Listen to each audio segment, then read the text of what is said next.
Tonight, there are new calls for HHS Secretary Kathleen Sebelius to resign. I am calling on Kathleen Sebelius to resign her post as Secretary of Health and Human Services. There may come a point where, in fact, she will have to resign, largely because she no longer has the credibility to do the job. Absolutely, she should resign. Why? Because the program she has implemented, Obamacare, is a disaster. Are you one of the Republicans who says she should get canned? Absolutely. You know, it starts at the top. House Republicans also demanding Secretary Sebelius testify about the botched Obamacare rollout. And today, there is news that Secretary Sebelius will go before Congress. That's next Wednesday. And Congressman Adam Kinzinger is on the Energy and Commerce Committee. So, Congressman, when she appears before your committee, are you going to ask her, is she going to resign or not?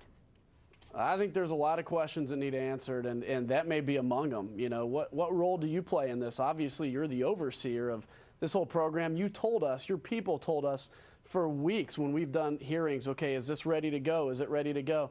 They told us, yep, it's ready to go. So one of two things either happened. Either they were dishonest to the committee and they had a whole lot of, quote, glitches, which actually seemed to be much more than glitches, or else they just didn't know. And if they just didn't know that this thing wasn't going to be rolled out well, then that's some incompetence. So we've got a lot of questions that need to be answered. And my good friend Senator Scott made the good point of, this is just a website. This is like the easiest thing to do in this whole complicated government bureaucracy. All right, let's assume that she goes before Congress, which she will. You grill her and you ask her all those questions. And let's say 3 weeks or 4 weeks from now, the website is up and running. It's smooth, that they were not fatal flaws, but horrible glitches, but everything's up fine. No harm, no foul on the website at that point. Do you then think that she should stay?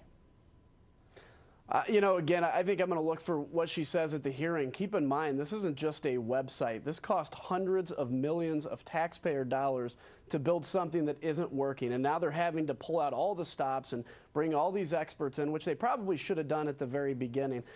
And I wonder where she is. She's now agreeing to testify to us next week. It'll be interesting what she has to say. But ultimately, if this continues, yeah, I don't think there's any doubt that she needs to be replaced and move on. This is something that, again, is not just, it's not just a good news story. It's not just anything. This is real taxpayer money that's being invested in a program they made huge promises about.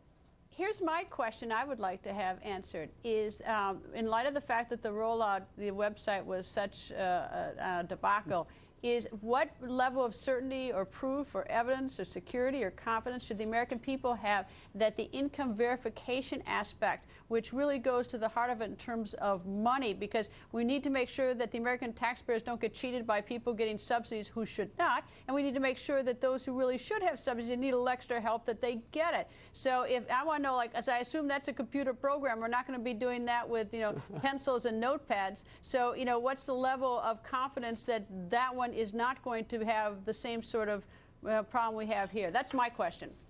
Well, and I think that's a great question, because keep in mind the administration, one of the very small concessions that we actually got out of this this continuing resolution deal was the income verification piece. Keep in mind, up until that happened, the administration said, you know what, we're just going to take your word for it for a year. So somebody could make $200,000 a year and say, you know what, I make at a level that I should get subsidy, and they just be taken at their word. I mean, so we actually got that done.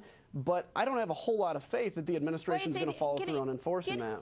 Yeah, I mean, getting it done is one. I mean, you actually have to have an effective execution of it. It's not just enough to have it stuck in some continuing resolution, which I might add with a lot of pork that nobody asked for, the American people. But, you know, the execution has to be effective and productive. It can't just be, you know, well, we stuck it in the bill and it just didn't work, whatever. And you see that 100 times. I mean, we pass bills out of Congress and the administration takes them, and in the execution of those bills comes up with something totally different than the sense of Congress. You see overreach from the EPA. We'll see it in the HHS and all over from this administration. So we have to be on top of this. Congressman, thank you, sir.